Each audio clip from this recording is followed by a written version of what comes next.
नमस्कार, शुभ संध्या। ओम श्री ब्रह्मानंदाय नमः। ओम श्री केशवानंदाय नमः। स्वागत है आप सभी लोगों का। और इतिहास पर अपनी चर्चा को लेकर के हम उपस्थित हैं। जैसा कि कल हमने उत्तर वैदिक कालीन इतिहास पर चर्चा की थी। उत्तर वैदिक काल में क्या इतिहास था, क्या उसके स्रोत थे, क्या विशेषताएं थी, सामाजिक, आर्थिक, राजनीतिक और धार्मिक जीवन कैसा था, उसकी चर्चा हमने की थी। और उपलब्ध जो हमारे प्रमाण है उसके आधार पर हमने बात की थी। आज हम लोग चर्चा करेंगे 6ठी शताब्दी ईसा पूर्व के जो बौद्धिक आंदोलन है, यानी उत्तर वैदिक काल के बाद जो इतिहास का घटनाक्रम बदला और किस तरीके से नई नई व्यवस्थाओं का जन्म हुआ और किस प्रकार से भारत में एक साम्राज्य निर्माण की प्रक्रिया आरंभ हुई, तो उस पर हम लोग चर्चा करेंगे आज। चर्चा को आरंभ करने से पहले मैं आप सभी लोगों का स्वागत करता हूं। आज जो हमारे इतिहास है वो 600 BC तक का इतिहास हमने कल पढ़ा था और आज हम लोग 600 BC से लेकर के आगे इतिहास में जाएंगे।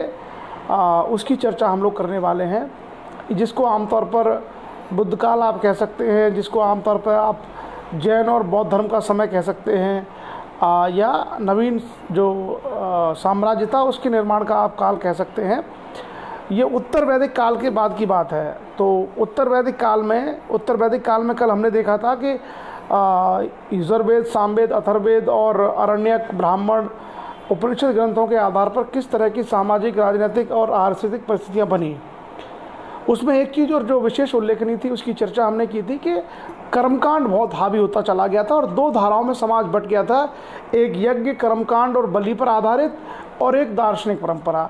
दार्शनिक परंपराओं में हमने कई राजाओं की बात की थी। तो आज का सेशन आरंभ करने से पहले हम लोग पहले आप सभी लोगों का परिचय कराते हैं। लोधी गजेंद्र सिंह, रेखा राजपूत, हरिचरण फौजी जी, सचिन राजपूत, राहुल नागपुरे, बिमलेश कुमार लोधी, शिव मोहन सिंह लोधी, सूर्य प्रताप सिंह, डॉक्टर नारायण पटेल, राहुल नागपुरे, यश प्रताप सिंह, RBS लोधी राजपूत, पूनम राजपूत, सर्वेश कुमार, तेज प्रकाश लोधी, शशिकांत राजपूत, सतीश लोधी, RK राज, सूरज लोधी, पुष्पेंद्र राजपूत, सरोज राजपूत, दीनदयाल लाला, चंद्र प्रताप सिंह, घनेंद्र लोधी जी। उसके अलावा हमारे बीच में सुनील सिंह जी हैं बांदा से, आशीष कुमार, CBS राजपूत लोधी, रवि राजपूत, पूरन सिंह पटेल जी, नीरज राजपूत, रामकिशन राजपूत। आप सभी लोगों का स्वागत है। और बाकी जैसे जैसे लोग जुड़ते जाएंगे वैसे हम लोग सभी के नाम का एक सिंपल छोटा सा परिचय और उसके बाद हम लोग चर्चा आरंभ करेंगे। आज जो हमारा इतिहास है उस इतिहास की श्रृंखला में हम लोग 6ठी शताब्दी ईसा पूर्व और उसके आगे के इतिहास की बात करेंगे। आयुष्मान लोधी, एडवोकेट उमेश राजपूत और प्रमोद लोधी, आप सभी का भी स्वागत है। तो आज जो हम लोग चर्चा करने वाले हैं, जैसा कि मैंने विषय आपको बता दिया, उत्तर वैदिक काल में जो व्यवस्था थी जिसको हम लोगों ने 3 वेद, आरण्यक, ब्राह्मण और उपनिषद ग्रंथों के आधार पर चर्चा की थी। आपने देखा होगा कि आगे चल करके उस व्यवस्था में कर्मकांड, बलि, यज्ञ, इनकी प्रधानता बढ़ी। और जब इनकी प्रधानता बढ़ी तो आम जनमानस अपने आप को प्रताड़ित महसूस करने लगा। और साथ ही साथ आपने देखा होगा कि जो वर्ण व्यवस्था आरंभ में कर्म पर आधारित थी वो वर्ण व्यवस्था जन्म पर आधारित हो गई और उस वर्ण व्यवस्था ने कुछ वर्णों को विशेष अधिकार दे दिए। और ख़ास करके जो शूद्र वर्ण था और महिलाएं, उनके प्रति तमाम तरह के कठोरताएं इस समय में आके बढ़ती जाने लगी। इस कारण से व्यवस्था के प्रति एक तरीके से लोगों का मोह भंग होने लगा और नए वैकल्पिक जो प्रयास थे वो किए जाने लगे। उन्हीं वैकल्पिक प्रयासों में आप देखेंगे कि गौतम बुद्ध और महावीर स्वामी के रूप में 2 नई धाराएं हमें इतिहास में निकल के आती हैं। अब सबसे पहले जैसा हमने कहा कि इतिहास में जब हम कोई भी चर्चा करते हैं तो वो चर्चा हम लोग केवल हवा में नहीं करते, हम उसके पीछे सबसे पहले प्रमाण देते हैं कि इसके पीछे ये आधार है। तो सबसे पहले 6ठी शताब्दी ईसा पूर्व के बारे में जानकारी करने के लिए हमारे पास जो चीज़ें उपलब्ध हैं वो 3 प्रकार के स्रोत हैं। एक तो साहित्यिक स्रोत हैं और एक पुरातात्विक स्रोत हैं। तो साहित्यिक स्रोतों की 2 कैटेगरी हैं, एक ब्राह्मण साहित्य है जिसमें आपके वेदों के बाद की जो परंपरा आती है, खास करके जिसमें सूत्र साहित्य और स्मृति साहित्य जैसे ग्रंथ हैं। और दूसरा आपका है बौद्ध साहित्य, बौद्ध और जैन साहित्य, जिसमें उनके ग्रंथ आते हैं। और पुरातत्व के मामले में इस काल की जो सबसे अच्छी चीज़ें हमें मिली हैं वो है आहत मुद्राएं, पंच मार्क्ड कॉइन्स मिले हैं बहुत बड़ी मात्रा में, जिन पर उस समय के बारे में बहुत सारी जानकारियाँ हम लोगों को मिलती हैं। ब्राह्मण साहित्य में जैसे वेदांग के आपने नाम सुना होगा, 6 वेदांग, शिक्षा, कल्प, निरुक्त, व्याकरण, ये इस तरीके से 6 वेदांग थे। उसके अलावा सूत्र साहित्य की हमने चर्चा की थी, शुल्ब सूत्र, गृह सूत्र, इस तरीके के सूत्र साहित्यों की जानकारी हमें वहाँ पर मिलती है, जिसके माध्यम से, जिनका अध्ययन करने के बाद हमें ये सारी जानकारी मिलती है। मैं आपको आगे इतिहास की चीज़ें बताऊँ उससे पहले एक और बहुत इम्पोर्टेंट फैक्ट मैं आपको बताता हूँ। भारत में जो तिथियों का निर्धारण है, जो भारत में डेट को फिक्स किया गया है कि ईसा पूर्व कब क्या था, उसके लिए सबसे जो सटीक चीज़ इतिहास में मिली है वो है सिकंदर का आक्रमण। सिकंदर के आक्रमण की जो डेट है, उस डेट के आधार पर ही भारत के पिछले इतिहास का तिथिकरण किया गया है। तो वो एक टर्निंग पॉइंट है हिस्ट्री के लिए। आगे हम लोग पढ़ेंगे कि सिकंदर ने किस प्रकार से भारत पर आक्रमण किया था, उसकी चर्चा हम लोग आगे करेंगे, अभी आगे का वो टॉपिक रहेगा। तो यहाँ पर हमें 2 चीज़ें मिलती है कि जो ब्राह्मण ग्रंथ हैं एक तरफ, यानी जो वैदिक परंपरा के जो बाद में ग्रंथ लिखे गए, खास करके आपके सूत्र साहित्य और आपके वेदांग, जो उस समय के बारे में बहुत सारी जानकारियाँ देते हैं। दूसरा, उसी परंपरा में साहित्य में हम लोग देखते हैं कि हमें जैन और बौद्ध साहित्य मिलता है बड़ी मात्रा में इस समय का। और लेखन का जो कार्य है वास्तव में भारत में इसी काल के आसपास कभी आरंभ हुआ है, यानी छठी शताब्दी ईसा पूर्व 600 BC का वो काल है जिस काल में भारत में लेखन का कार्य आरंभ हुआ। उससे पहले लिखा नहीं जाता था। तो प्राचीनतम जो लिखी हुई चीज़ें मिली हैं वो हमें इसी समय की मिली हैं। उसके बाद जो हमने कहा कि पुरातत्व में हम लोगों को आहत मुद्राएं मिली हैं, ऐसी मुद्राएं जिसमें पंच लगाया जाता, सील लगाई जाती थी। और उसके अलावा इस काल की जो संस्कृति है उसको बोलते हैं NBPW। आप लोग चाहें तो इसको याद कर सकते हैं, NBPW, northern black polished where, यानी ऐसे मृतभांड मिले हैं जिनका नाम है उत्तरी काली पॉलिश वाले मृतभांड। आप लोग चाहें तो याद कर सकते हैं, अगर नहीं भी याद करते हैं तो कोई समस्या नहीं है। नॉर्दर्न ब्लैक पॉलिश वेयर, उत्तरी काली पॉलिश वाले मृतभांड, वो इस काल की विशेषता है। और ये बड़ी संख्या में मिले हमको गंगा द्रोणी में, खास करके जो मध्य गंगा का और का जो भाग है उसमें बड़ी संख्या में मिले हैं। तो इन तीन जो हमारे पास स्रोत हैं, पुरातत्व में हमारे पास क्या है, पुरातत्व में हमारे पास पंचमार्ग और NBPW के जो मृतभांड हैं, उसके आधार पर हमने इस काल की विशेषताओं और इतिहास को जानने का प्रयास किया है। और साथ ही इस काल में लिखे गए एक तरफ ब्राह्मण ग्रंथ हैं जो ब्राह्मण परंपरा का, वैदिक परंपरा की जानकारी देते हैं, और दूसरी तरफ जैन और बौद्ध धर्म के ग्रंथ हैं जो जैन और बौद्ध परंपरा के बारे में जानकारी देते हैं। आप सभी लोगों को यदि पुराना कुछ याद होगा, कल का सेशन अगर आपने सुना होगा तो कल के सेशन में हमने कहा था कि उत्तर वैदिक काल में आते आते वर्ण व्यवस्था जन्म पर आधारित होकर कठोर होती चली जा रही थी, उसमें कठोरता आ रही थी, उसमें आम लोगों के लिए स्थान नहीं था, महिलाओं के लिए, शूद्रों के लिए बहुत सारी पाबंदियां उसमें लगना आरंभ हो गई थी। साथ ही साथ कर्मकांड और आडंबरों का प्रभाव बढ़ने लगा था। खास करके आपने देखा होगा कि जो बलि है, यज्ञ है, इसमें बड़ी संख्या में पशु इत्यादियों की बलि दी जाने लगी और बहुत सारे कर्मकांड किए जाने लगे।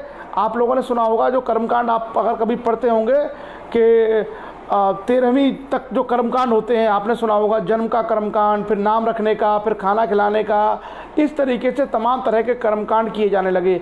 और इन कर्मकांडों के माध्यम से जो किसान और आम वर्ग है उस पर जो यज्ञ इत्यादि का जो भार था वो पड़ने लगा।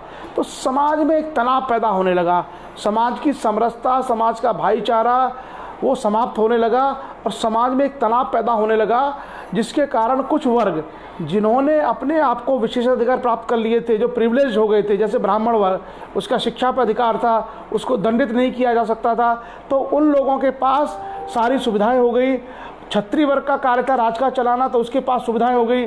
लेकिन जो शूद्र वर्ग, जो किसान थे, मजदूर थे, जो बड़ी संख्या में ऐसे लोग सेवा का कार्य करते थे, उन सबके अधिकार छीन लिए गए। तो उसके परिणाम स्वरूप एक प्रतिक्रांति भारत में हमें देखने को मिलती है, जो उस आडंबरीय, पाखंडी और कर्मकांडी व्यवस्था पर चोट करती है और ये नया विकल्प समाज में प्रस्तुत करती है। उसकी हम लोग चर्चा करेंगे। उससे पहले थोड़ा सा अगर हम लॉजिकल इतिहास देखें तो आप पाएंगे कि ऋग्वैदिक काल में कबीले थे, उत्तर वैदिक काल में गांव बन गए, छोटी छोटी बस्तियां बन गई, और उत्तर वैदिक काल के बाद हम 600 BC में आते हैं तो यही छोटी छोटी बस्तियां राज्यों के रूप में पहले जनपद के रूप में आई और बाद में चल कर के महाजनपद, यानी बड़े बड़े जनपद जहां बड़ी बड़ी आबादियां थी, उसके रूप में परिवर्तित हो गई। एक प्रकार से महाजनपद का अर्थ है राज्यों के रूप में। और ऐसे 16 राज्यों की जानकारी हमको बौद्ध और जैन साहित्य से मिलती है। बौद्ध ग्रंथों में एक ग्रंथ है अंगुत्तर निकाय, उसमें हमें 16 महाजनपद के बारे में जानकारी मिलती है। और जैन ग्रंथों में एक ग्रंथ है भगवती सूत्र। भगवती सूत्र में हमें 16 महाजनपद के बारे में जानकारी मिलती है। ये 16 महाजनपद थे जिनमें से अधिकांश राजतंत्र के आधार पर चलते थे, लेकिन उसके अलावा उनमें कुछ में जनतंत्र की व्यवस्थाएं भी थीं। इसके अलावा हमें इस काल में भारत में 10 गणराज्यों के बारे में भी जानकारी मिलती है। गणराज्य जैसे रिपब्लिक स्टेट, जहाँ पर व्यवस्था पूरी की पूरी लोगों की सहमति से चुनाव के आधार पर बनती थी। तो ये दो व्यवस्थाओं का विकास हमको दिखाई देता है। और ये दोनों चीज़ें पैरेलली उत्तर वैदिक काल के बाद जो ब्राह्मण साहित्य है उसमें भी परिलक्षित होती हैं, और उसके अलावा जो बौद्ध और जैन साहित्य है उसमें भी परिलक्षित होती हैं। तो ऋग्वैदिक काल का समय आप लोग याद करिए, ऋग्वैदिक काल का समय है 1500 BC से 1000 BC, उत्तर वैदिक काल का समय है 1000 BC से 600 BC, और आज जो हम चर्चा कर रहे हैं वो 600 BC से लेकर के लगभग 400 BC तक हम चर्चा करेंगे कि इन 200-250 सालों में किस तरीके से इतिहास की दशा बदली, किस तरीके से राजनीतिक व्यवस्था, किस तरीके से सामाजिक व्यवस्था, किस तरीके से धार्मिक और सांस्कृतिक व्यवस्थाओं में बदलाव हुआ। तो जो 16 महाजनपद की बात की थी, उन्हीं 16 महाजनपद में आगे चल करके आप देखेंगे कि एक महाजनपद था मगध, जिसकी पहले राजधानी गिरिव्रज थी, आगे चल करके उसकी राजधानी राजगिर हो गई, और बाद में पटना या पाटलिपुत्रा, और बाद में मगध जो महाजनपद था यही पूरे भारत का केंद्र बन गया और एक साम्राज्य का उदय हुआ। वो चर्चा हम लोग करेंगे कि किस प्रकार से एक साम्राज्य का उद्भव हुआ मगध के रूप में। तो बैकग्राउंड आपको स्पष्ट हुई होगी। अब जो 16 महाजनपद थे, ये 16 महाजनपद अफगानिस्तान, पाकिस्तान से लेकर के बिहार, बंगाल के बॉर्डर तक, नेपाल की तराई से लेकर दक्षिण में गोदावरी तक का इनका एरिया था। यानी जो दक्षिण भारत है, मैसूर, कर्नाटका और तमिलनाडु, उसके बारे में उल्लेख नहीं मिलता। उसको छोड़ करके बाकी जो पूरा भारत है, उस पूरे भारत में हम लोगों को ये महाजनपद और गणराज्य दिखाई देते हैं। पूरन सिंह पटेल साहब, मैं आपसे एक चीज़ यहाँ कहूँगा, BC उल्टा चलता है। 600 BC से 1000 BC नहीं होता है, 1000 BC से 600 BC होता है। ऋग्वेद का जो समय है, ऋग्वेदिक काल का, वो समय है 1500 BC से लेकर के 1000 BC। उत्तर वैदिक काल का जो समय है वो 1000 BC से लेकर के आपका 600 BC, और जो महाजनपद काल या बौद्ध काल है उसका समय है 600 BC से लेकर 400 BC। तो आज जो हम चर्चा कर रहे हैं वो लगभग 200 साल के इतिहास की चर्चा कर रहे हैं, 600 BC से लेकर के 400 BC तक। अब ये 16 महाजनपद क्या थे? ये दोनों के जो नाम हैं वो ब्राह्मण साहित्यों में भी कुछ नाम मिलते हैं कॉमन, और पौराणिक कथाओं में भी उनके नाम मिलते हैं, और उसके अलावा जो बौद्ध और जैन ग्रंथ हैं उसमें भी उनके नाम मिलते हैं। आपको कई सारी चीज़ें यहाँ पर आपस में मिली जुली दिखाई देंगी। इसका अर्थ यह है कि या तो बाद में चल करके इन्हीं नामों को बाद में साहित्य में डाल दिया गया होगा ताकि लोग अपनी प्रामाणिकता को प्राचीन दिखा पाएँ, बोल पाएँ, वो दिखा पाएँ अपने ग्रंथों में कि देखिए भैया ये चीज़ें तो हमारे वहाँ थी और हमारे राजा महाराजा ऐसे हुआ करते थे। ऐसा लोगों ने शायद किया होगा। क्यों? क्योंकि इनके बारे में एग्जैक्ट किसी को पता नहीं है। साहित्य के आधार पर जब इतिहास का लेखन होता है तो वो साहित्य क्या है, परंपरा के आधार पर मॉडिफाई होता रहता है। जैसे आप पाएंगे आपको अनेक प्रकार की रामायण मिल जाएगी।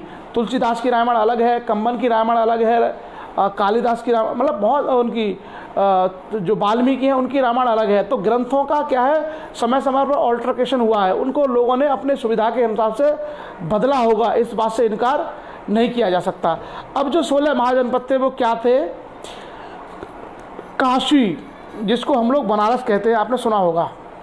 काशी यानी जिसको आज बनारस कहते हैं, ये उस जमाने में एक महाजनपद था, 6ठी शताब्दी ईसा पूर्व में। कौशल, कौशल का मतलब था जिसको आज आप लोग अयोध्या कहते हैं, उसका नाम उस समय कौशल था। उसके अलावा अंग, अंग का आपने नाम सुना होगा, ये पाटलिपुत्र से, मगध से पूर्व में था। उसके अलावा आपने नाम सुना होगा वत्स, जो वत्स था वो इलाहाबाद के बगल में एक जिला पड़ता है कौशाम्बी, उस एरिया को उस समय वत्स महाजनपद कहा जाता था। उसके अलावा एक चेदी महाजनपद था जो वर्तमान बुंदेलखंड है, वर्तमान बुंदेलखंड को उस समय चेदी महाजनपद के नाम से जाना जाता था। उसके अलावा एक जो महाजनपद था उसका नाम था अवंती, जो वर्तमान में उज्जैन है, इसी का उस समय का नाम अवंती महाजनपद था। उसके अलावा कुरु, जो हस्तिनापुर और कुरुक्षेत्र का एरिया है, उसको कुरु महाजनपद कहा जाता था। पंचाल, जो आज का बरेली, फर्रुखाबाद और बदायूं का एरिया है, इसको उस समय पंचाल महाजनपद कहा जाता था। उसके अलावा मत्स्य, मत्स्य महाजनपद का मतलब था जो आज का जयपुर है, राजस्थान का एरिया, उसके आसपास के क्षेत्र को उस समय मत्स्य महाजनपद कहा जाता था। सूरसेन, सूरसेन जो आज मथुरा है, मथुरा और उसके आसपास के जो क्षेत्र को मिला करके सूरसेन महाजनपद कहा जाता था। अश्मक, ये अश्मक जो है आपका गोदावरी नदी के किनारे था, महाराष्ट्र में। एक महाजनपद था गंधार, गंधार मतलब अफगानिस्तान। कंबोज, ये भी अफगानिस्तान में था। वज्जी, वज्जी जो था ये एक तरीके से नेपाल और भारत का जो तराई का एरिया उसमें पड़ता था। और मल्ल, ये मल्ल भी उसी साइड में पड़ता था, नेपाल और बिहार की सीमा पर, उत्तर प्रदेश, ईस्टर्न यूपी, नेपाल बिहार की सीमा पर वज्जी और मल्ल महाजनपद थे। तो कुल मिलाकर के इन 16 महाजनपदों के बारे में हमें जानकारी मिलती है, किसमें? ये सारे ग्रंथों में। अब देखिए आप लोग एक चीज़ समझिए, थोड़ा सा दिमाग पर जोर डालने वाली बात, ये प्राचीनतम एक तरीके से ग्रंथ हैं, इससे ज़्यादा प्राचीनतम ग्रंथ नहीं है। जो हमारे वेद हैं, वेदों का संकलन, जो लेखन का कार्य गुप्त काल में हुआ है, अंगुत्तर निकाय, भगवती सूत्र जो ग्रंथ हैं, ये प्राचीनतम ग्रंथ हैं। आपको इसमें कहीं अयोध्या नहीं मिलेगा, इसमें कहीं आपको अयोध्या नहीं मिलेगा। इसमें आपको क्या शब्द मिला है? कौशल, यानी कौशल एक महाजनपद है। तो किस तरीके से बाद में चीज़ों को बनाया है, उनके नाम चेंज क्या क्या हुआ है, उसके बारे में आप अनुमान लगा सकते हैं कि सारी चीज़ें रिजेम्बलेंस नहीं हो रही हैं, एक जगह से मैच नहीं कर रही हैं। यानी किसी ग्रंथ में कुछ है, किसी ग्रंथ में कुछ है, सारे ग्रंथ चीज़ों को वेरीफाई नहीं कर रहे पूरे तरीके से। अगर आप वेद पढ़ेंगे तो ऋग्वेद में आपको कहीं भी अयोध्या इत्यादि का, राम का, कृष्ण का उल्लेख ही नहीं मिलेगा। ऋग्वेद में आपको राम, कृष्ण और इन सब का कहीं उल्लेख नहीं मिलेगा। और इसी तरीके से आप अगर महाजनपद काल में आकर के ये सारी चीज़ें पढ़ते हैं तो आपको अयोध्या और ये सब चीज़ों के बारे में, राम कृष्ण की कोई जानकारी आपको नहीं मिलेगी। वहाँ पर अयोध्या का नाम कौशल है, और आगे चल कर के एक जो शहर बनेगा मौर्योत्तर काल में, उसका नाम होगा साकेत। एक सिटी बनेगा, उसका नाम साकेत है। तो आपको अयोध्या इत्यादि कभी कोई नाम ही नहीं मिलेंगे। तो इतिहास में, पौराणिक ग्रंथों में और जो साहित्यिक ग्रंथ हैं उनमें बहुत सारी चीज़ें ऐसी हैं जिसके बारे में आप लोग बहुत सारी चीज़ों को स्पष्ट नहीं समझ सकते हैं।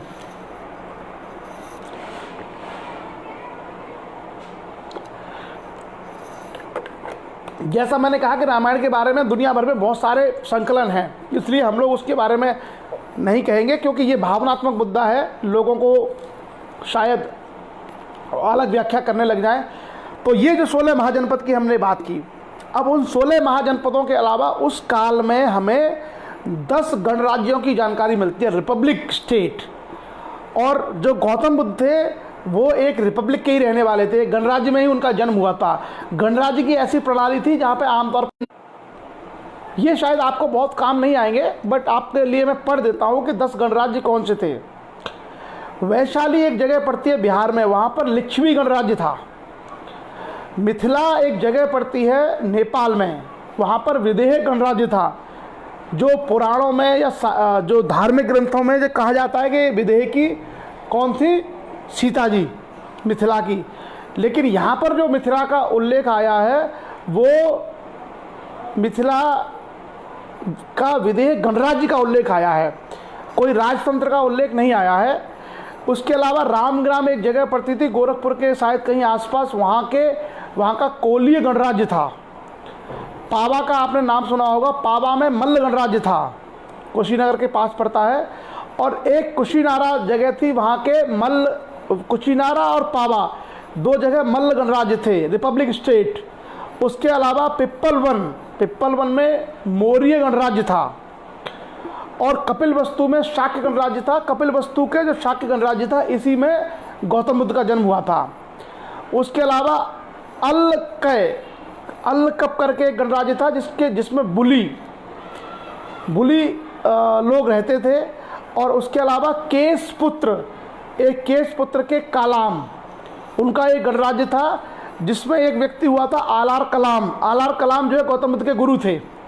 आप में से शायद बहुत लोगों को जानकारी नहीं होगी, जो केसी पुत्र के जो कलाम थे उसी गणराज्य में आलार कलाम नाम के एक व्यक्ति हुए जो गौतम बुद्ध के गुरु थे। और एक था सुभागिरी के भाग गणराज्य। तो कुल मिलाकर के 10 गणराज्यों की हमको जानकारी मिलती है 6वीं शताब्दी ईसा पूर्व के समय की। तो राजनीतिक व्यवस्था आपको समझ में आ गई होगी। ये जो समय है, इस समय में क्या है कि एक तरफ महाजनपद है और साथ ही साथ समानांतर रूप से गणतंत्र की प्रणाली भी है। तो कई बार ये पूछा जाता है कि पूरी दुनिया में गणतंत्र को देने का कार्य फ्रांस ने या अमेरिका ने किया है, लेकिन भारतीय इतिहास का अगर गहराई से अध्ययन हम करें तो हम पाते हैं कि पूरे विश्व में प्राचीनतम गणराज्य भारत और यूनान में विद्यमान थे। इंडिया और ग्रीस 2 जगह पर प्राचीन समय में गणराज्य यानी रिपब्लिक सिस्टम विद्यमान थे। उसके बाद जब महाजनपद बने तो आप देखेंगे कि महाजनपद बड़े बड़े राज्यों की तरह थे। तो राजा ने अपनी शक्ति का विस्तार कर लिया, राजा मजबूत हुआ, उसने सेना रखना शुरू किया, अधिकारी रखने शुरू किए, टैक्सेशन सिस्टम, उसने कर के तमाम अधिकारियों को रखना शुरू किया और उनके माध्यम से उसने अपनी एक व्यवस्था को बनाना आरंभ किया। क्यों? क्योंकि बड़े बड़े स्टेट हैं और बड़े बड़े राज्यों का संचालन करने के लिए आपको संसाधन चाहिए। ऐसे में उन संसाधनों की प्राप्ति के लिए और व्यवस्था के औपचारिक संचालन हेतु तमाम तरह के अधिकारियों की और मंत्रियों की नियुक्तियां की जाने लगी। तो कुल मिलाकर के एक प्रकार से यहाँ पर राजा आपको मजबूत होता दिखाई देगा। जो ये सारे महाजनपद हैं, इनमें से अधिकांश महाजनपदों में राजा शासन करते थे और राजाओं ने अपनी अपनी शक्ति का विस्तार करना आरंभ कर दिया। इसी में आपको कई सारे राजाओं के नाम मिलेंगे, जैसे कौशल के राजा प्रसेनजीत। कौशल में जो राजा थे उनका नाम प्रसेनजीत था। उसमें जो कौशल का ही मतलब अयोध्या, जो वर्तमान अयोध्या है। इसलिए मैं कहता हूं कि इतिहास पढ़ना बहुत ज़रूरी है। आपको उसमें इक्ष्वाकु वंश या जो राम का दशरथ का वंश है उसमें किसी व्यक्ति का नाम नहीं आएगा। जो कौशल का इतिहास अगर आप पढ़ रहेंगे इतिहास में, तो इतिहास में वहाँ पर राजा प्रसेनजीत की बात होती है। इसी प्रकार से मगध में आप जाएंगे तो मगध में हमें पहले ये पता चलता है कि वहाँ पर जरासंध नाम का व्यक्ति राजा था, लेकिन व्यवस्था के रूप में हम पढ़ते हैं तो हर एक वंश की जानकारी हमें वहाँ पर मिलती है, जिसमें बिंबिसार नाम का व्यक्ति राजा बनता है और बिंबिसार फिर मगध के साम्राज्य को फैलाता है। वो कौशल पे कब्जा करता है, वो काशी पे कब्जा करता है, अंग को मिलाता है और इस तरीके से मगध अपने आसपास के सभी क्षेत्रों को जीत लेता है। आगे चल करके मौर्य साम्राज्य जब आता है तो मगध का पूरे भारत पे शासन स्थापित हो जाता है, अफगानिस्तान ईरान के बॉर्डर तक। और सम्राट अशोक को भारत का पहला चक्रवर्ती सम्राट कहा जाता है। चक्रवर्ती सम्राट मतलब जो सम्राटों का सम्राट हो। तो ये जो डेवलपमेंट था, ये डेवलपमेंट दिखाता है कि महाजनपदों ने अपनी अपनी शक्तियों में विस्तार किया होगा, अपनी अपनी सेनाएं सुदृढ़ की होंगी, आपस में संघर्ष किए होंगे, और वो महाजनपद जिसके पास सेनाएं तगड़ी होंगी, जिनके पास सैन्य शक्ति मजबूत होगी, जिनके पास कुशल नेतृत्व होगा, उन्होंने अपने आसपास के महाजनपदों को जीत करके एक तरीके से अपने राज्यों का विस्तार किया होगा। और इसमें अंततः सफलता मिलती है किसको? मगध को। और मगध जो है आगे चल करके पूरे भारत का सिरमौर बन जाता है। अब हम इस काल की अगर इकोनॉमी को देखें, अगर हम इस काल की अर्थव्यवस्था को देखें, तो इस काल में आप पाएंगे कि पाणिनि ने एक किताब लिखी है अष्टाध्यायी, वो लगभग इसी समय की है। व्याकरण की पुस्तक है अष्टाध्यायी। उस पाणिनि की पुस्तक में तमाम तरह की खेतियों का जिक्र आता है कि गेहूं होता था, चावल होता था, अलग तरह के हल चलते थे। ये सारा जिक्र उस पुस्तक में मिलता है। और इस पुस्तक का काल भी लगभग यही 600 से 400 BC माना गया है। तो ये दर्शाता है कि उस समय खेती अर्थव्यवस्था का मुख्य आधार हो गया। बड़े बड़े राज्य बनने लग गए और खेती से कर की वसूली करना, करके अधिकारी नियुक्त करना एक तरह का सिस्टम बन गया। उसके अलावा हम लोगों को उस समय 18 प्रकार के शिल्पों की जानकारी मिलती है। अगर इस समय के हम लोग साहित्य को पढ़ें जो हमारे लिए ऐतिहासिक प्रमाण है, तो उसमें 18 प्रकार के शिल्प, जैसे बढ़ई का काम, लोहार का काम, इस तरीके से हम लोगों को 18 प्रकार के शिल्पों की जानकारी मिलती है। अर्थात शिल्पकारी अगर रही होगी तो उद्योग रहे होंगे, और उद्योग रहे होंगे तो निश्चित रूप से उद्योग धंधे बने होंगे, व्यापारी बने होंगे, शहर बने होंगे। इसलिए 600 BC में हमें भारत में हड़प्पा की सभ्यता के बाद दूसरी बार नगरीकरण देखने को मिलता है। जो हमने चर्चा की है आपसे, काशी, गिरिव्रज, राजगृह, कौशल, अवंतिका, जो उज्जैन आगे कहलाता था, ये जो सारे नगर हैं, ये सारे के सारे नगर हमें इसी काल में दिखते हैं। इससे पहले वैदिक काल में हमें नगरों का कोई उल्लेख नहीं मिलता। तो महाजनपद काल में या 6ठी शताब्दी ईसा पूर्व में हमें शिल्प के माध्यम से, व्यापार के माध्यम से, लोहे के व्यापक प्रयोग के माध्यम से देखते हैं कि दोबारा भारत में नगरीकरण आरंभ हुआ, सेकेंड अर्बनाइजेशन। और जब द्वितीय नगरीकरण हुआ तो बड़े बड़े नगर बड़ी बड़ी राजधानियों के रूप में हमारे सामने आते हैं। उसके बाद ये जो शिल्प और इनकी सारी चीज़ें हैं, उसके बारे में और प्रमाण हमको ये मिलते हैं कि उस ज़माने की जो इकोनॉमी थी उसमें जेठक और महासेठी जैसे लोगों का उल्लेख मिलता है। तो ये दर्शाता है कि पैसा ब्याज पे लेना देना, ये सब एक्चुअली ट्रेडिंग कम्युनिटी के कॉन्सेप्ट होते हैं जो समाज में व्यापार और व्यवसाय होता है। ये सारी जानकारी हमको मिलती है। और आपने देखा राजगृह, चंपा, काशी, कौशाम्बी, साकेत और श्रावस्ती, ये 6 बड़े नगरों का हमको उल्लेख मिलता है। काशी, चंपा, राजगृह, चंपा और राजगृह दोनों बिहार में हैं। काशी और कौशाम्बी और साकेत और श्रावस्ती ये उत्तर प्रदेश में थे, जो वर्तमान उत्तर प्रदेश है। तो 6 बड़े नगरों की हमको जानकारी मिलती है। और काशी के बारे में ये कहा जाता है कि दुनिया का सबसे प्राचीन शहर है। काशी जो बनारस है, ये दुनिया का सबसे प्राचीन जीवंत शहर है काशी। तो ये जो 6 नगरों का हमको उल्लेख मिलता है, इसका मतलब है कि नगरीकरण तेजी से बड़ा होगा। और नगरीकरण का एक खास करैक्टर होता है व्यापार। शहर तभी फला फूलेगा जब शहर में व्यापार हो, अन्यथा शहर का विकास होना बहुत मुश्किल है। तो इस काल में आकर के हम लोगों को अर्थव्यवस्था में पशुपालन से कृषि और कृषि से उद्योग के लक्षण दिखाई देते हैं। अर्थात आर्थिक विकास का और प्रगति का काल हम लोगों को ये दिखाई देता है। उसके बाद हम लोगों को चर्चा करते हैं इस काल में समाज में क्या परिवर्तन आया। तो जैसा मैंने कहा कि समाज में उत्तर वैदिक काल में आकर के कठोरता आ गई, शूद्रों और महिलाओं के प्रति तमाम तरह के कठोर शर्तें लागू कर देंगे। इस कारण से समाज में हमें वर्ण व्यवस्था के माध्यम से स्पष्ट विभाजन दिखाई देता है।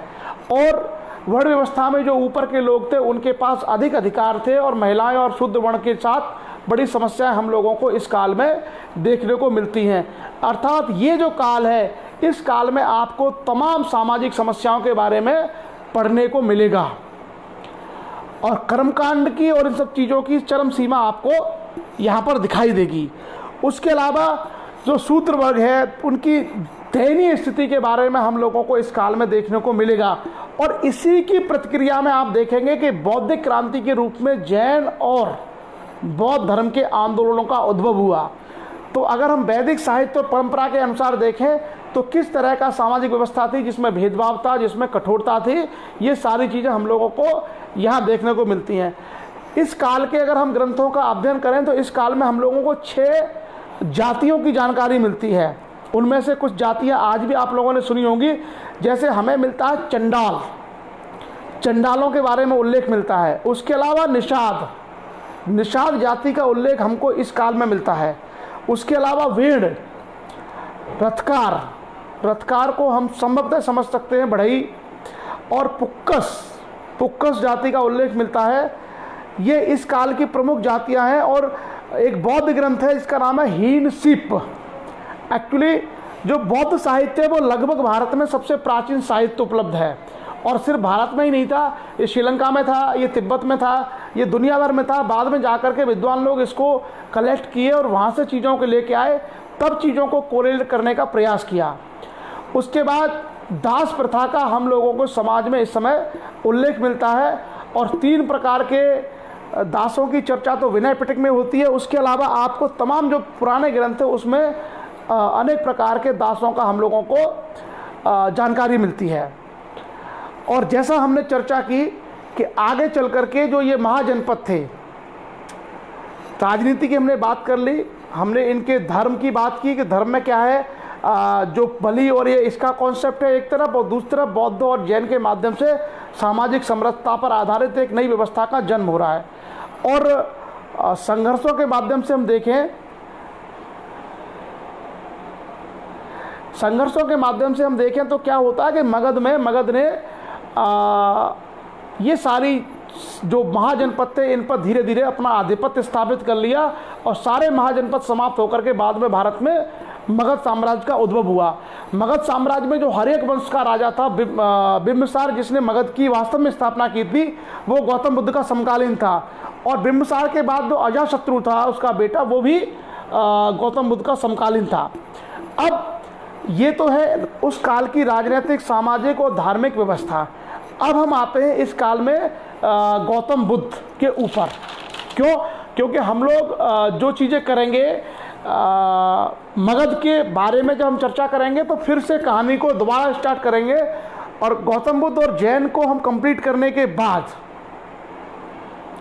गौतम बुद्ध और जैन की जो धर्म की जो विशेषताएं हैं इनको पूरा करने के बाद हम लोग फिर से मगध साम्राज्य पर आएंगे, और मगध साम्राज्य का इतिहास हम लोग फिर आरंभ से शुरू करेंगे, और फिर हमारा इतिहास का रिदम बन जाएगा, पूरा का पूरा रिदम बन जाएगा कि किस तरीके से हिस्ट्री आगे बढ़ी। तो अब हम आते हैं भारत में बुद्ध काल के ऊपर, जिसको बौद्धिक आंदोलन कहा जाता है, और उसके अगुआ थे भारत में गौतम बुद्ध। आप सभी लोग गौतम बुद्ध के नाम से उनको जानते हैं। 563 ईसा पूर्व 563 BC में उनका जन्म हुआ लुम्बिनी, नेपाल। गौतम बुद्ध की जन्मस्थली आज भी नेपाल में ही है। 563 ईसा पूर्व में गौतम बुद्ध का जन्म हुआ था लुम्बिनी में, नेपाल की तराई में, और लगभग 80 वर्ष तक वो जिंदा रहे। 483 BC में उनको निर्वाण प्राप्त हुआ। ये उनका जीवन परिचय है। जैसा मैंने कहा कि कपिलवस्तु एक गणराज्य था शाक्यों का, उस शाक्य गणराज्य के महाराज थे या राजा कह सकते हैं शुद्धोधन। शुद्धोधन के घर में उनका जन्म हुआ। किसका? गौतम बुद्ध का। गौतम बुद्ध की माँ का नाम महामाया था, और महामाया के नाम से बहुत सारी चीज़ें आपको सुनने को मिली होंगी बीच में। और उनके जन्म के कुछ समय बाद उनकी माता की मृत्यु हो गई, गौतम बुद्ध की माता की, और उसके बाद उनकी मौसी थी प्रजापति गौतमी, उन्होंने उसका पालन पोषण किया, इसलिए उनको गौतम कहा जाता था, गौतम बुद्ध। उनका विवाह हुआ, और विवाह के बाद वो अपने पुत्र, उनके पुत्र का नाम राहुल था और पत्नी का नाम यशोधरा, उनको वैराग्य और ज्ञान की पिपासा जागृत हुई, और वो घर छोड़ करके चले गए। उससे पहले गौतम बुद्ध के बारे में जो कहानियाँ हैं पूर्व जन्म की, कि वो सपना देखते हैं, उसमें ऐसा व्यक्ति दिखता है, वैसा व्यक्ति दिखता है, एक सन्यासी दिखता है, ये सारी चीज़ें मुझे लगता है आप लोगों ने सुनी होगी। उन कहानियों पर हम लोग नहीं जाते, हम लोग एसेंस की बात करेंगे, जो उसका अमृत है, जो सार है, उसकी हम लोग चर्चा करते हैं। उसके बाद गौतम बुद्ध ने ज्ञान की खोज में वो भागते रहे, मतलब एक जगह से दूसरी जगह, दूसरी जगह से तीसरी जगह वो ज्ञान की खोज में गए। और अंत में एक जगह पड़ती है बोध गया। बोध गया का नाम आपने सुना होगा, बिहार में है। वहाँ एक बहुत बड़ा मंदिर भी है और बौद्ध धर्म का बहुत बड़ा तीर्थ स्थल है बोध गया। बोध गया में पीपल के वृक्ष के नीचे गौतम बुद्ध को ज्ञान प्राप्त हुआ और अब वो बुद्ध कहलाए। अब हम आते हैं कि जब गौतम बुद्ध को ज्ञान प्राप्त हो गया तो गौतम बुद्ध जब अपने घर से निकले थे उसको कहा गया महानिष्क्रिमण, और उनको जब ज्ञान प्राप्त हुआ तो उस ज्ञान को उन्होंने दुनिया के सामने साझा करना आरंभ किया, अर्थात वो प्रवचन और उपदेश देने के माध्यम से पूरे देश में जगह जगह जाकर के उन्होंने अपना ज्ञान लोगों को देना शुरू किया। और उनका ज्ञान इतना व्यवहारिक था जिसमें महिलाओं के लिए भी, शूद्रों के लिए भी, जो भी वंचित वर्ग थे उन सब के लिए उसमें अनुमति थी। इस कारण से गौतम बुद्ध के साथ बड़ी संख्या में उनके लोग अनुयायी बनते चले गए। और एक तरीके से सम्राट अशोक के काल तक तो आप आते आते आप देखेंगे कि पूरा भारत बौद्धमय हो गया था। तो जब गौतम बुद्ध ने उस समय की कर्मकांडी पाखंडी व्यवस्था पर प्रहार किया तो जो कर्मकांड और पाखंडों के रक्षक थे उनको ये लगा कि हमारा धंधा पानी बंद हो जाएगा, तो उन्होंने अपने आप में कुछ रिफॉर्म किए और गौतम बुद्ध की जो बौद्धिक क्रांति थी उस बौद्धिक क्रांति के खिलाफ भी वो लोग लगातार कार्य करते रहे। ये संघर्ष आपको लगातार दिखाई देता रहेगा और अंत में आप देखेंगे कि जो बौद्ध परंपरा है वो भारत में हार जाती है। हार जाती है मतलब कुछ राजा उसका सहयोग नहीं कर पाते, इस कारण से बौद्ध परंपरा कमज़ोर पड़ जाती है और जो कर्मकांडी परंपरा थी वो भारत में रह जाती है। लेकिन दुनिया भर में बौद्धिज्म चला जाता है, जो बुद्ध की परंपरा है पूरी दुनिया अपना लेती है। तो भारत के लिए आप कुछ भी कह सकते हैं, भारत का दुर्भाग्य जो भी है, लोगों की समझने की क्षमता या कुछ रही हो, पूरी दुनिया ने बौद्ध के ज्ञान का लाभ उठाया। और भारत में, जिस भारत में गौतम बुद्ध ने वो बौद्धिक क्रांति का सूत्रपात किया था, वो बौद्धिक क्रांति कर्मकांड और पाखंडी व्यवस्थाओं के कहीं न कहीं उसके कारण भारत में ही वो कमज़ोर पड़ गई। अब उन्होंने जो गौतम बुद्ध ने जो उपदेश दिए थे, जो उनका दर्शन था, जो उनकी बातें थी, उस पर हम लोग संक्षेप में चर्चा करेंगे। और उन्होंने अपने उपदेशों में 4 महत्वपूर्ण बातें कही थी गौतम बुद्ध ने। एक उन्होंने कहा था ध्यान तथा अंतर्दृष्टि, यानी हम लोगों को ध्यान लगाना चाहिए और अंतर्दृष्टि का मतलब है अपने अंदर झांकना चाहिए। दूसरा जो था उनका मध्यम मार्ग का अनुसरण। गौतम बुद्ध इस मत के नहीं थे कि बहुत ज़्यादा आप कष्ट दो अपने आप को तपस्या के दौरान या बहुत ज़्यादा भोग विलास और सुख का जीवन जियो। उनका ये कहना था कि मध्यम मार्ग का अनुसरण करना चाहिए, जिसमें ना बहुत ज़्यादा कष्ट का जीवन जियो, मत बहुत ज़्यादा आरामदायक। उसके अलावा उन्होंने 4 आर्य सत्यों की यहाँ पर एक परिकल्पना रखी, जिसको हम 4 नोबल ट्रुथ्स बोलते हैं। उसकी हम लोग अभी चर्चा करेंगे, 4 आर्य सत्य क्या थे। उसके अलावा गौतम बुद्ध ने लोगों को मुक्ति के लिए, अपनी समस्याओं से छुटकारा पाने के लिए 8 रास्ते बताए, जिनको अष्टांगिक मार्ग कहा जाता है। उसके अलावा गौतम जो बौद्ध धर्म है इसमें 3 रत्नों की बात कही है, त्रिरत्न, जिसको कहा गया है बुद्ध, धम्म और संघ। आप लोगों ने कभी कभी सुना होगा जिसमें लोग बोलते बुद्धम शरणम गच्छामि, संघम शरणम गच्छामि, धम्मम शरणम गच्छामि। तो ये बुद्ध, संघ और धम्म है, ये बेसिकली बौद्ध धर्म के त्रिरत्न हैं। और जो मानवता के उद्धार के लिए गौतम बुद्ध ने बातें कही अष्टांगिक मार्ग से, जो 8 रास्ते उन्होंने बताए, जो 8 रास्ते उन्होंने बताए अष्टांगिक मार्ग, वो क्या अष्टांगिक मार्ग थे बौद्ध धर्म में। सबसे पहले उन्होंने कहा सम्यक दृष्टि होनी चाहिए, यानी किसी भी चीज़ को देखने के लिए हमारी दृष्टि संतुलित होनी चाहिए। सम्यक संकल्प, हमारा संकल्प है वो सम्यक होना चाहिए। वाक, जो हम बोलते हैं उसमें एक तरीके से आपके अंदर धैर्य और संकल्पशीलता होनी चाहिए, संयम होना चाहिए। कर्म, जो कर्म हम करते हैं सम्यक, मैं आपको 8 के 8 पढ़ देता हूँ। सम्यक दृष्टि, सम्यक संकल्प, सम्यक वाक, सम्यक कर्म, सम्यक जीविका, सम्यक प्रयास, सम्यक स्मृति और सम्यक समाधि। हमें ये सारी चीज़ें मिलती हैं उनके अष्टांगिक मार्ग में। अष्टांगिक मार्ग की व्याख्या करने से पहले गौतम बुद्ध ने 4 आर्य सत्य दिए, दुनिया का ज्ञान बताया कि असल में दुख क्या है। तो उन्होंने जब दार्शनिक जो विवेचना की तो गौतम बुद्ध के अनुसार सब्बम दुखम, यानी दुनिया में दुख है। क्या दुख है? किसी प्रिय का बिछड़ना भी दुख है, किसी अप्रिय व्यक्ति से मिलना भी दुख है, किसी का मरना भी दुख है, किसी का आना भी दुख है। तो उनका ये कहना था गौतम बुद्ध का कि दुनिया में दुख है। पहला जो उनका आर्य सत्य है, 4 आर्य सत्यों की उन्होंने बात की थी। पहला है दुनिया में दुख है। दूसरा उन्होंने कहा था कि इस दुख का निवारण है, अर्थात इस दुख का कारण है। जो दुख है वो अकारण नहीं है, उस दुख का कोई ना कोई कारण है। और उसका उन्होंने एक पूरा चक्र बताया है कि ईर्ष्या, तृष्णा, द्वेष, ये सारा एक चक्र है जिसके माध्यम से दुख की उत्पत्ति होती है। फिर उन्होंने कहा कि जो दुख है इस दुख का निवारण भी है। ऐसा नहीं है कि दुख हमेशा बना रहेगा, अगर मनुष्य चाहे तो इस दुख से छुटकारा पा सकता है, उसका निवारण संभव है। और आगे चल कर के जो चौथा आर्य सत्य था उसमें गौतम बुद्ध ने बताया कि इसके कारण, इसके निवारण के उपाय हैं। और यही जो निवारण के उपाय हैं उनको अष्टांगिक मार्ग कहा जाता है, जो मध्यम मार्ग पर आधारित है। सम्यक संकल्प, सम्यक दृष्टि, सम्यक कर्म, सम्यक जीविका, सम्यक वाक, सम्यक प्रयास, सम्यक स्मृति और सम्यक साधना। आप लोग इनको याद करने की बहुत आवश्यकता नहीं है, केवल समझने की आवश्यकता है। दूसरा, गौतम बुद्ध ने छुआछूत, भेदभाव सब समाप्त कर दिया। गौतम बुद्ध ने स्त्रियों को, शूद्रों को, सबको कहा सब लोगों को धर्म की शिक्षा का अधिकार है, सब लोगों को पढ़ने का अधिकार है, सब समान है।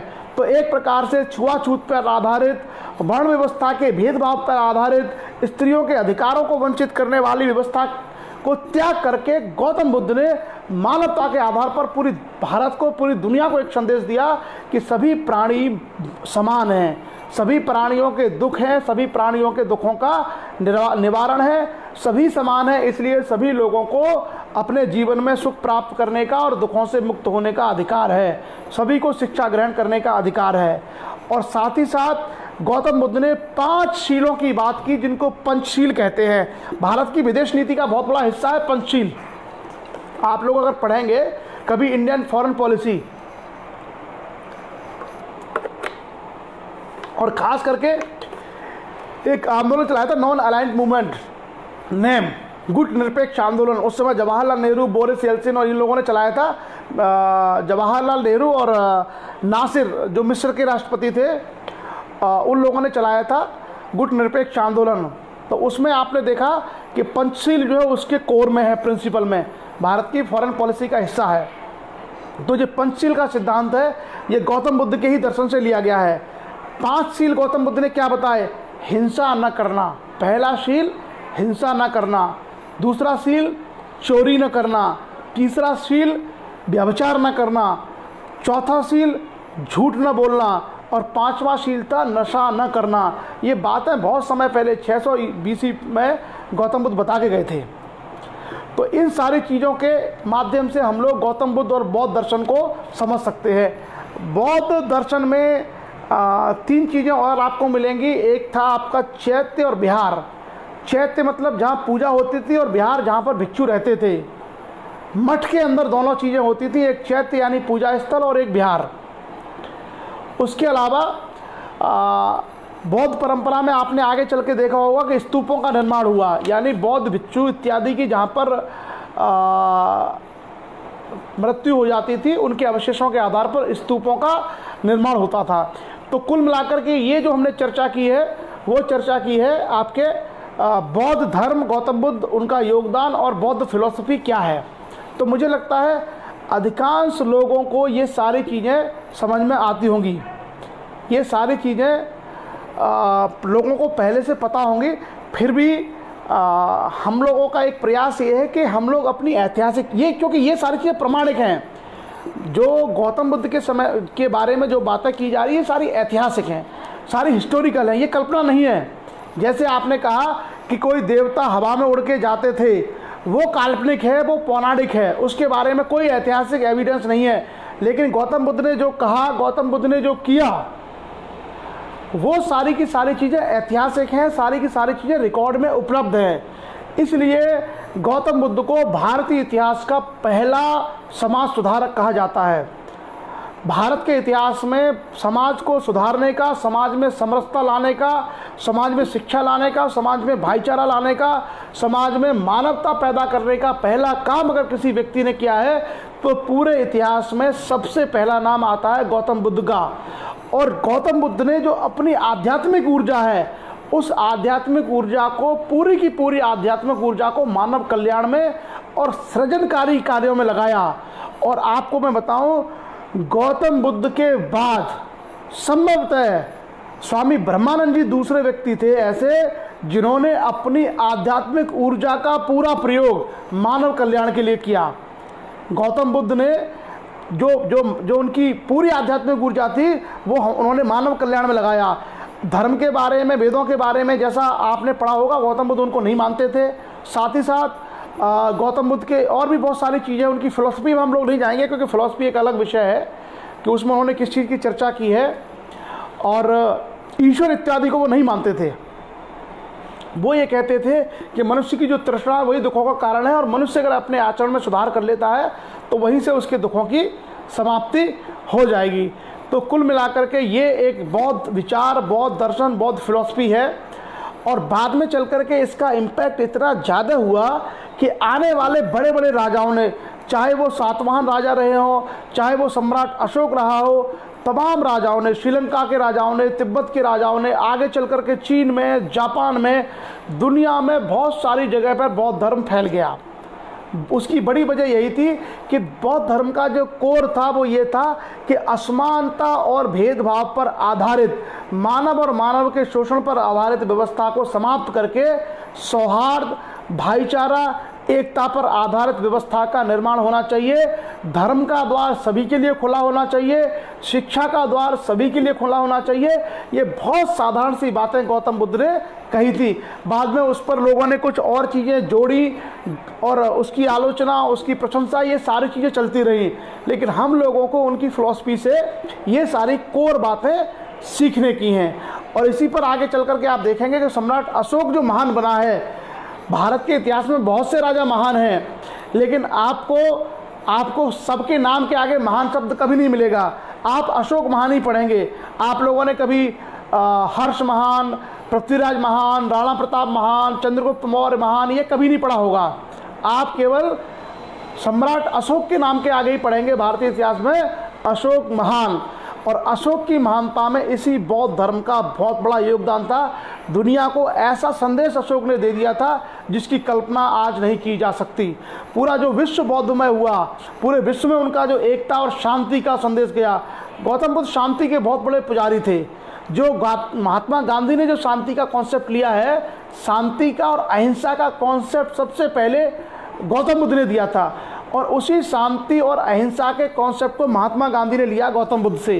तो कभी कभार हम लोग जब चर्चा करते हैं तो लोगों को ये लगता है कि हम लोग बौद्ध धर्म को मानने वाले, ऐसा नहीं है। बौद्ध धर्म ने, खास करके गौतम बुद्ध ने, दुनिया में वो मौलिक विचार दिए जो आगे चल करके लोगों ने किसी न किसी रूप में अपनाए हैं। तो गौतम बुद्ध क्या थे? ओरिजिनल क्रिएटर हैं उन सारे विचारों के, उन सारी व्यवस्थाओं के। क्या है वो? ओरिजिनल क्रिएटर हैं, वो सृजन करता है। उन्होंने वो सारी की सारी चीज़ें क्रिएट की थी। तो कुल मिलाकर के आप लोग उनकी महानता और उनकी चीज़ों को जान सकते हैं। और आज भी देखिए, जब भारत का संविधान बना तो हमने किसकी बात की? भारत के संविधान में हमने वर्ण व्यवस्था को नहीं अपनाया, भारत के संविधान में हमने छुआछूत को नहीं अपनाया, भारत के संविधान में हमने कर्मकांड को नहीं अपनाया, भारत के संविधान में हमने यज्ञ को, बलि को नहीं अपनाया। भारत के संविधान में हम क्या लेके आए हैं? भाईचारा। भारत के संविधान में समानता, भारत के संविधान में शिक्षा, भारत के संविधान में बराबरी, भारत के संविधान में मानव की गरिमा। ये सारी की सारी जो फिलॉसफी हैं, ये सारे के सारे कोर आइडियाज़ हैं। अगर आप बहुत गहराई से अध्ययन करेंगे तो आप पाएंगे कि ये सब गौतम बुद्ध के दर्शन में, उनके विचारों में सारी चीज़ें शामिल हैं। तो हमारे जो देश की जो संरचना है, एक्चुअली समस्या क्या है कि हम लोगों के पास वो सारी चीज़ें अध्ययन के रूप में नहीं पहुंची, हम लोग पढ़ नहीं पाए। और जैसा मैंने कहा ना कि जब कर्मकांडी और पाखंडी लोगों को फिर से जब अवसर मिल गया तो उन्होंने बहुत सारे विद्यालयों को जला दिया। जैसे आपने देखा हो तक्षशिला विश्वविद्यालय नष्ट हो गया, नालंदा विश्वविद्यालय नष्ट हो गया, बहुत तमाम जो बौद्ध साहित्य लिखा गया था वो तमाम बौद्ध साहित्य को जला दिया गया। बाद में कुछ कुछ किताबें जो मिली हैं, लोगों ने तिब्बत में जाकर के, श्रीलंका में जाकर के, तमाम देशों से कुछ कुछ चीज़ें इकट्ठा करके फिर से उसको पुनर्संजित करने का प्रयास किया है। अन्यथा तो तमाम ओरिजिनल जो लिटरेचर था वो जला दिया गया। तो ये इस कारण से बहुत सारी चीज़ें लोगों तक नहीं पहुंच पाई हैं। अभी भी बहुत सारे विद्वान प्रयास करते हैं।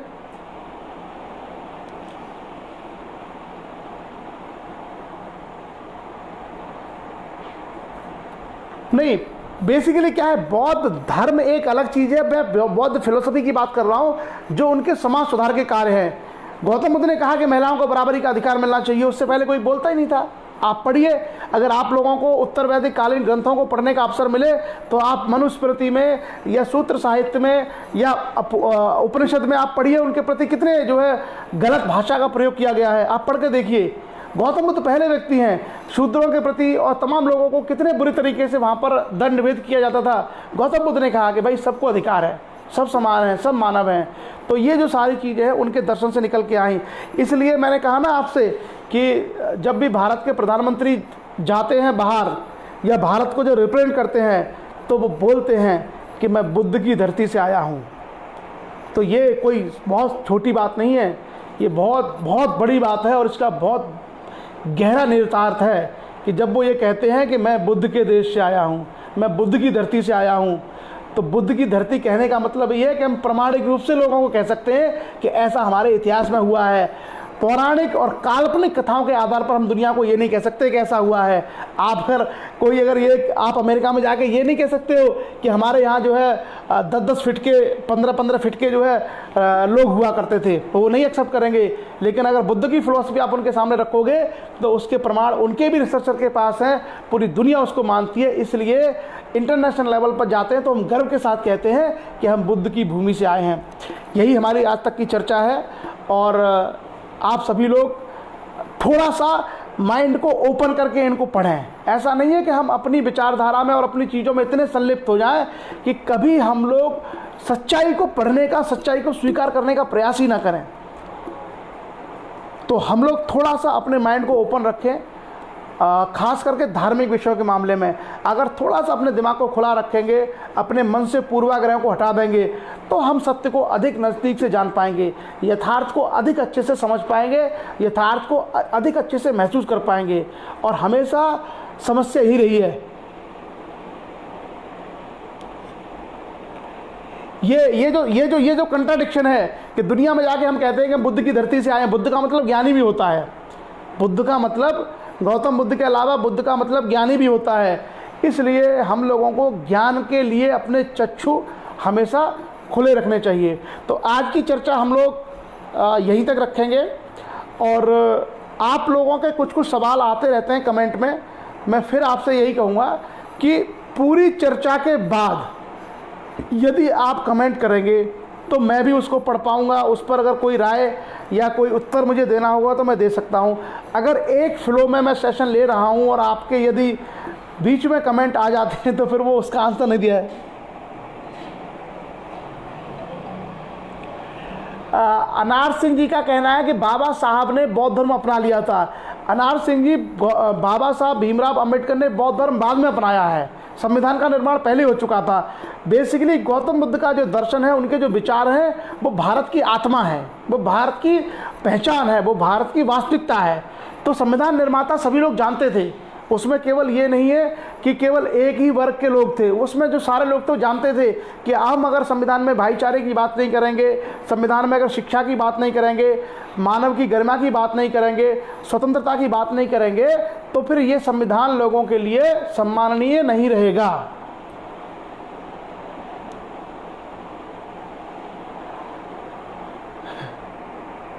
डॉक्टर अंबेडकर एक्सेप्टेड बौद्ध धर्म आफ्टर एनालिसिस ऑफ द धर्म वाई। ये अंबेडकर के बारे में कभी चर्चा करेंगे तो हम पढ़ेंगे उसको। अंबेडकर जिस समाज से आते थे उस समाज ने सदियों से अत्याचार सहन किया होगा, आपने पढ़ा ही है। जिस समाज ने सदियों से जिस समाज ने मतलब किसी के घर में रसोई में कुत्ता अलाउड था, उसके रसोई में अगर मनुष्य अलाउड नहीं है, पानी जो है पीने के लिए कोई जानवर पानी पी सकता है और मनुष्य केवल जाति या वर्ण के आधार पर पानी नहीं पी सकता है, तो आप कल्पना करिए उस समाज के लोगों ने कितनी प्रताड़ना झेली होगी।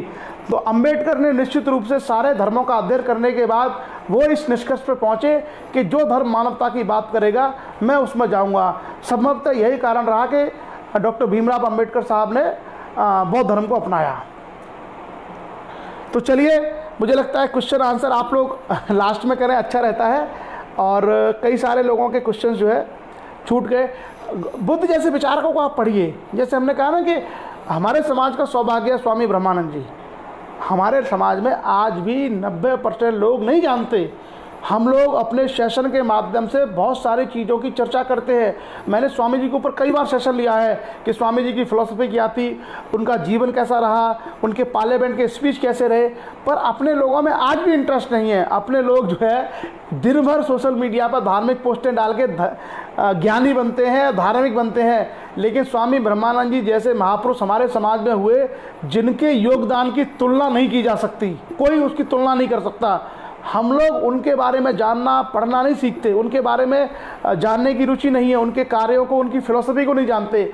और हम लोग तमाम धार्मिक पोस्टर दिन भर करते रहते हैं। मैं समझ नहीं पाता कि लोगों को क्या हो गया है। जब तक आप चीज़ों को पढ़ेंगे नहीं, जानेंगे नहीं, कभी आप समझ नहीं पाएंगे। तो ये हम लोगों का कर्तव्य होना चाहिए कि इस तरह की चीज़ों को खुले मन से हम लोग पढ़ें। और जब तक खुले मन से हम स्वीकार नहीं करेंगे, जैसे आप कहते रहो कि हम भारत बहुत ज्ञानी हैं, हमसे ज़्यादा मजबूत कोई देश नहीं है, लेकिन अगर दुनिया में हम अगर मॉडर्न वर्ल्ड में आविष्कारों की बात करें, चाहे हवाई जहाज़ का आविष्कार हो, चाहे तमाम तरह की मेडिसिन का आविष्कार हो, तमाम तरह की, चाहे टेलीफोन है, चाहे आपकी वॉशिंग मशीन है, चाहे फ्रिज है, जो बहुत सारी चीज़ों का आविष्कार हुआ है, उसमें मैक्सिमम यूरोप के लोग हैं, यूरोप के वैज्ञानिक हैं। अमेरिका के, जर्मनी के, फ्रांस के, ब्रिटेन के, जापान के वैज्ञानिकों ने ज़्यादातर आधुनिक उपकरणों का आविष्कार किया है। तो हम लोगों को पढ़ा लिखा और ज्ञानी आदमी उसी को कहते हैं वो इस सत्य को स्वीकार कर ले। ये नहीं है कि हमारा जहाज पहले चलता था। हम लोग खूब पंडुकता होती है कि हम बोल दें कि हमारे पुराणों में ये लिखा है कि हमारा जहाज पहले चलता था। भाई, आधुनिक विश्व में अगर यूरोप के लोगों ने, अमेरिका और जापान के लोगों ने तमाम मशीनों का आविष्कार करके मानव के जीवन को आसान बनाया है, रॉकेट बनाया, हवाई जहाज बनाए, तो इस सत्य को हमें स्वीकार कर लेना चाहिए। और ये तभी होगा जब हमारा दिमाग खुला हो, ओपन माइंड से हम सोचें। भंवर सिंह नरवरिया जी ने कहा है कि बौद्ध ग्रंथों की रचना पाली भाषा में हुई है। बौद्ध ग्रंथों की रचना आमतौर पर 2 भाषा में हुई है, पाली और प्राकृत। और ये जो पाली भाषा है, ये भाषा बिहार के कुछ हिस्सों में बोली जाती है अब। और जो पाली लैंग्वेज में उनके जो ग्रंथ हैं, उनको बाद में कई सारी भाषाओं में अनुदित किया गया, उनका अनुवाद किया गया है। पूरन सिंह पटेल साहब ने कहा है कि BC को उल्टा क्यों पढ़ते हैं। 2 तरह से हम लोग सन को डिसाइड करते हैं, एक AD और एक होता है BC। तो जब ईसा का जन्म हुआ उसको 1 AD से स्टार्ट करते हैं। ईसा के जन्म को 1 AD बोलते हैं, 1 AD। तो ईसा के जन्म के बाद की जो चीज़ें हैं, 1 AD यानी 1 ईस्वी, 10 ईस्वी, 20 ईस्वी, 100 ईस्वी, 500 ईस्वी, 1900 ईस्वी और अभी चल रहा है 2020 ईस्वी। तो वो आगे की तरफ बढ़ रहा है। ईसा के जन्म के बाद आगे की तरफ बढ़ रहा है। ईसा के जन्म से पहले की जो चीज़ें थी उसके लिए इंग्लिश में वर्ड होता है बिफोर क्राइस्ट, BC। तो BC में अगर हम जाएंगे तो उतना ही हमको पीछे जाना पड़ेगा। तो ईसा के जन्म से 100 साल पहले क्या था, 200 साल पहले क्या था, 500 साल पहले क्या था, 1000 साल पहले क्या था, 2000 साल पहले क्या था। तो BC हमेशा उल्टा जाएगा, BC हमेशा उल्टा जाएगा। और जब हम BC को पीछे से पढ़ना आरंभ कर रहे हैं, इतिहास को हम प्राचीन समय से पढ़ना आरंभ कर रहे हैं, तो हम BC के लिए क्या शब्द लिखेंगे, 1000 से लेकर के 500 BC, 500 BC से 300 BC, 300 BC से 100 BC, 100 BC से लेकर के 0 AD तक का समय। फिर जब AD आ जाएगा तो फिर हम ऊपर बढ़ेंगे, 200 से 300 साल का, 200 से 300 ईस्वी, 300 से 500 ईस्वी, 500 से 1000 ईस्वी, 1000 से 1500 ईस्वी, 1500 ईस्वी से 1800 ईस्वी, 1800 ईस्वी से 2020 ईस्वी का इतिहास। तो बड़ा सिंपल चीज़ें हैं और ये सब कॉम्पिटिशन में कभी कभी आ जाते हैं, छोटी छोटी चीज़ें ना, कभी कभी पूछ लेते हैं वो लोग। खैर चलिए, तो बहुत सारी जानकारी हमने की और अब मुझे लगता है हमारा लगभग 1 घंटे से ऊपर का सेशन हमारा हुआ, जिसमें हमने 6ठी शताब्दी ईसा पूर्व में राजनीतिक, सामाजिक, आर्थिक, धार्मिक जो परिवर्तन वो देखे और गौतम बुद्ध का दर्शन देखा। कल हम लोग चर्चा करेंगे महावीर स्वामी और जैन धर्म के बारे में और मगध साम्राज्य का उद्भव, और मगध साम्राज्य का उद्भव होने के बाद हम सीधे आएंगे आगे चल करके मौर्य साम्राज्य के बारे में। और जैसे ही मौर्य साम्राज्य के बारे में चर्चा आरंभ करेंगे, आपको भारत का इतिहास एकदम स्पष्ट दिखने लगेगा, पिक्चर की तरह। जैसे आप कोई मूवी देख रहे हैं, ऐसे आपको भारत का इतिहास एकदम स्पष्ट दिखने लगेगा। जो थोड़ा सा पुराना इतिहास है, वो इतिहास थोड़ा सा जटिल है, कहीं पौराणिकता है, कहीं धार्मिकता है, कहीं कर्मकांडी सिस्टम है, बहुत सारी चीज़ें हैं। ये सारी चीज़ें आप लोगों को धीरे धीरे थोड़ा सा समझ में आएगी। और असल में मैंने ये कहा है कि अगर थोड़ा हम पढ़ें,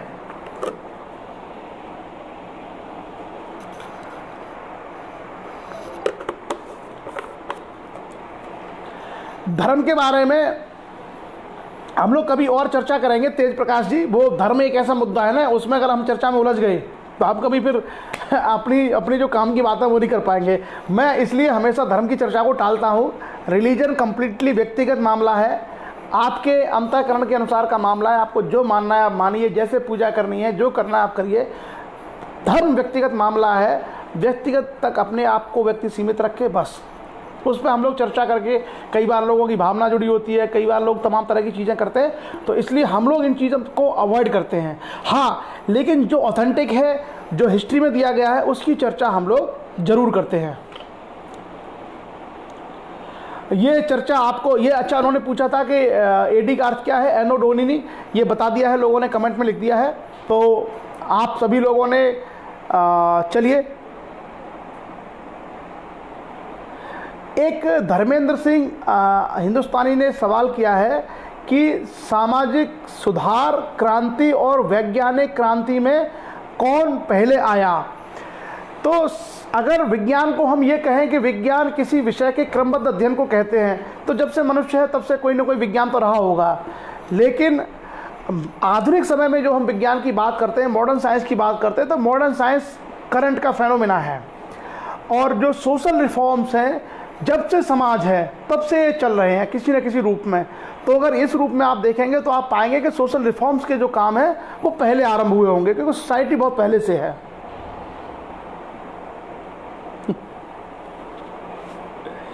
चलिए, तो आज की चर्चा को हम लोग विराम देते हैं। आप सभी लोगों ने बहुत अच्छे तरीके से, इंटरेक्टिव तरीके से इसमें सहभागिता की, और सब लोग आप लोग पढ़ते रहिए, क्योंकि हम लोग 2 सेशन लगातार ले रहे हैं, एक सुबह और एक शाम को। सुबह में हमारा सेशन रहता है 8:15 बजे भारत के संविधान के ऊपर, और शाम को 7:30 बजे हम लोग इतिहास की चर्चा करते हैं। हमारा प्रयास ये है कि कम से कम जो सही जानकारी है वो लोगों तक, ये कोरोना के लॉकडाउन के समय में जितना लॉकडाउन है उसमें कुछ चीज़ें लोगों तक पहुँच पाएँ। बाकी अगर इंटरेस्ट पैदा हो जाएगा तो लोग अपने से पढ़ेंगे भी। तो आप सभी लोग इस चर्चा में शामिल हुए, उसके लिए मैं आप सभी लोगों का धन्यवाद करता हूं। कल सुबह हम लोग चर्चा करेंगे, कल हम सब लोग चर्चा करेंगे भारत के संविधान में संसद के ऊपर, और आप सब लोग पढ़ के आइएगा। संसद में आपको बहुत इंटरेस्ट आएगा। कई बार कई लोग तो कमेंट करते हैं कि साहब हमको सांसद बनना है, संसद में जाना है। तो जिस चीज़ के अंदर जाना है प्लीज़ उसके बारे में पढ़ के आइए, आपको बहुत अच्छा लगेगा। तो चलिए, आप सब लोग जुड़े, उसके लिए धन्यवाद। कल मॉर्निंग में आपसे मिलते हैं 8:15 बजे। तब तक के लिए शुभ रात्रि, जय हिंद।